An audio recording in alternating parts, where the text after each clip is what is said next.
Vendor kitchen set tidak bertanggung jawab, kurang ajar, nggak profesional.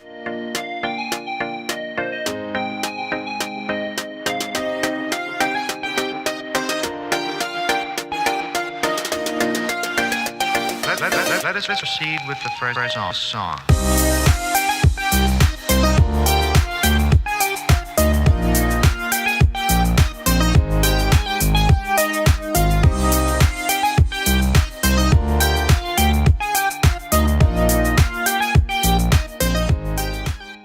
Wait, jangan panik dulu. Itu yang tadi gue sampein adalah buat lu nih, oknum-oknum yang nggak profesional. Khususnya oknum vendor interior furnitur yang kalau di lapangan lu kerjanya nggak becus. Lu gara-gara lu nih, asal lu mau tahu, teman-teman kita yang lain yang custom furnitur khususnya ya, jadi dirugiin. Ini keresahan sih, makanya gue sampein ini. Jadi dirugiin. Gara-gara beberapa oknum yang melakukan itu, teman-teman kita, custom furnitur khususnya, yang jujur, yang kredibel, yang memang kerja pakai hati, jadi kena imbasnya. Jadi buat lu oknum-oknum, stop kayak begitu. Janganlah makan dari duit yang gak halal. Buat apa? Gak berkah hidup lu. Tadi bagian sesi emosionalnya. Nah, kita agak rileks sebentar ya. Kita rileks. Ini ada beberapa cerita yang memang di Sendapur alamin sendiri. Kenapa tadi di awal sempat gue sampein se-emosional itu? Karena gini, di Sendapur pernah dapat konsumen yang notabene ternyata kita datengin ke lokasi saat survei itu area dapur nih, area dapur atau kitchen setnya sudah ada teman-teman. Nah, kita kaget dong. Kita itu diminta konsumen buat datang ke rumahnya buat survei untuk cek area dapurnya. Nah, yang tadi gue bilang pas sudah sampai tuh kok area dapurnya sudah ada. Kita tanya dong sama konsumen, ini area dapurnya sudah ada bu. Nah, ibu kenapa minta mau bikin lagi? Mas lihat aja sendiri itu dapurnya kayak gimana. Kita cek dong. Loh, ternyata ini area dapur memang belum selesai pengerjaannya. Jadi kurang lebih masih 40% lah baru progresnya. Itu top table-nya belum ada, keramik dindingnya belum ada. Terus hanya triplek aja dipasang tuh, bawah sama atas. Belum sebagian belum dilapis HPL, pintu-pintunya juga nggak ada. Ini kan jadi pertanyaan besar. Akhirnya ngobrol lah tuh tim kita sama si konsumen ini. Singkat ceritanya adalah si konsumen ini bilang ya mereka ditipu gitu. Ditipu karena sama salah satu oknum vendor lah. Dan kita nggak sebut itu. Nah jadi si vendor ini sudah menjanjikan pengerjaan selesai kurang lebih 1 bulan lah. Tapi dengan catatan itu sudah masuk, si konsumen itu udah masuk DP 2 kali. DP yang pertama katanya udah 50%. Nah sebelum pemasangan mereka disuruh DP yang kedua kurang lebih 20%-an lah untuk pemasangan. Tapi setelah pemasangan, karena waktu itu pemasangannya katanya benturan sama progres rumah ini lagi dibangun gitu. Ternyata rumahnya selesai, dapurnya nggak selesai gitu. Ya secara nggak langsung kan konsumen ini komplain dong sama si oknum vendor tersebut gitu. Nah mereka komplain tidak direspon, dihubungin nomornya ternyata di telepon tidak aktif. Nah singkat ceritanya mereka menyampaikan cek tuh alamatnya. Ternyata alamatnya mereka cek, telusurin ternyata nggak ada alamatnya. Ini yang akhirnya membuat mereka ya kecewa, pasti rugi dong gitu. Alamatnya nggak ada, alamat palsu lah bisa dibilang gitu. Ya kita diceritain kayak gitu, di benak pikiran kita kurang ajar gitu kan. Kok bisa-bisanya orang nipu gitu. Nah akhirnya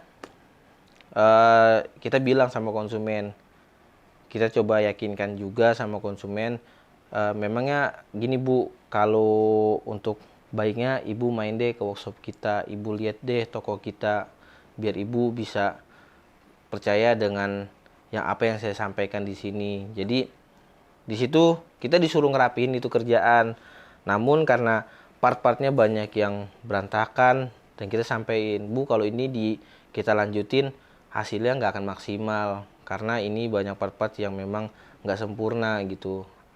Akhirnya jalan tengahnya adalah kita build dari ulang gitu, kita ukur, kita build dari nol.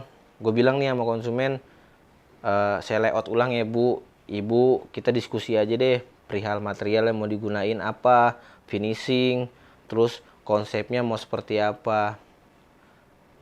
Hati gua pribadi pun ya sedih dengan kenyataan yang memang konsumen ini ditipu. Dan di sisi gua kan ini kan vendor juga ya, vendor kitchen set gitu, furnitur lah lainnya. Kok bisa ada yang orang sampai sekejam ini gitu. Lu jangan lihat orangnya deh, si konsumen ini mau dia kaya, mau dia sederhana, kita tetap layanin maksimal deh, jangan kayak gitu. Itu yang makanya tadi di awal gue marah-marah, karena yang kayak gitu-gitu kita ini kerja yaitu jujur, kredibel lah, apa yang kita ucapin sesuai dengan perjanjian gitu. Jangan sampai ini gue bilang bukan minus, ini emang niat orang dari awal udah jahat gitu. Nah, lu percaya aja kalau misalkan perbuatan kayak begini, ujung-ujungnya kan nggak berkah. Lu tuh bodoh kalau kayak begini. Oknum ini tuh bodoh, karena apa? Dia mutusin rezekinya dia sendiri. Betul nggak? Kalau menurut gue tuh kayak gitu. Dia mutusin rezekinya dia sendiri. Coba kalau dia kerja dengan baik, dia pakai hati, ujung-ujungnya apa? Kerjaan akan nambah. Dari konsumen satu ke konsumen satu lagi. Disampaikan, oh ini kredibel kok, ini terpercaya dan lain sebagainya. Ya kayak di Sendapur sampai saat ini gitu. Dan di sini bukannya gua mempromoin di Sendapur, enggak. Tapi memang ini keresahan yang teman-teman oknum di luar sana yang masih jahat, stoplah kayak begini gitu. Jangan gara-gara lu mau nyenengin diri lu dengan cara yang nggak baik, lu ngerusakin teman-teman lu yang baik gitu. Jadi buat konsumen juga di sisi lain perlu cermat juga sih. Yang pertama adalah seleksi vendor-vendor yang memang mau digunain jasanya, itu yang pertama. Yang kedua, cek alamat toko, workshop sesuai atau tidak. Kalau bisa datanglah ke tempatnya. Jadi meminimalisir penipuan yang tadi gue sampaikan di awal gitu. Yang ketiga, teman-teman udah bisa nilai sendiri saat teman-teman datang, konsumen teman-teman ngobrol sama si vendor ini, ada kesinambungan nggak atau cara komunikasinya baik tidak. Gue yakin kok teman-teman juga mungkin semua udah pada dewasa ya, jadi bisa memilah mana yang secara pandangan, secara bicara, oh ini kredibel, oh ini terpercaya gitu. Ditambah udah lihat workshopnya, lihat tokonya gitu. Jadi itu 3 poin yang paling penting.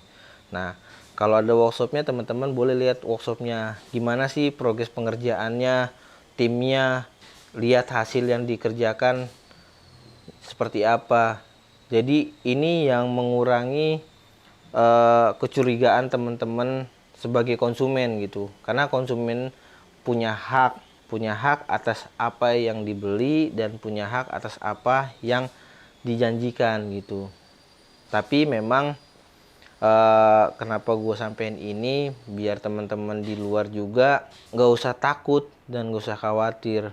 Masih banyak kok vendor-vendor yang memang memiliki kredibel dan terpercaya gitu. Jadi jangan gara-gara beberapa oknum akhirnya disamaratakan semua. Ya, disclaimer, jadi semua itu nggak bisa disamaratain. Yang penting teman-teman tadi ada 3 hal yang sebelum memastikan pilih vendor itu dipastikan dulu 3 poin yang tadi gue sampein itu. Nah, tadi kan di awal udah marah-marah, terus sedih, emosional. Nah, di sini gue mau biar terlihat lebih relax dan lebih have fun ya. Nah, kabar gembira nih buat teman-teman di desain dapur. Sekarang kita sudah ada retailnya. Nah, nanti untuk detail dari retail apa aja yang mau kita publish, nanti bisa gue jelasin di video nextnya ya. Nanti di situ bisa gue jelasin tentang produk-produk yang memang kita jual massal dengan harga yang memang terbilang khusus orang-orang yang menengah ke bawah gitu. Oke, teman-teman, kalau di desain dapur itu sendiri kita jauh lah dari kata-kata yang tadi udah gue sampein di awal gitu.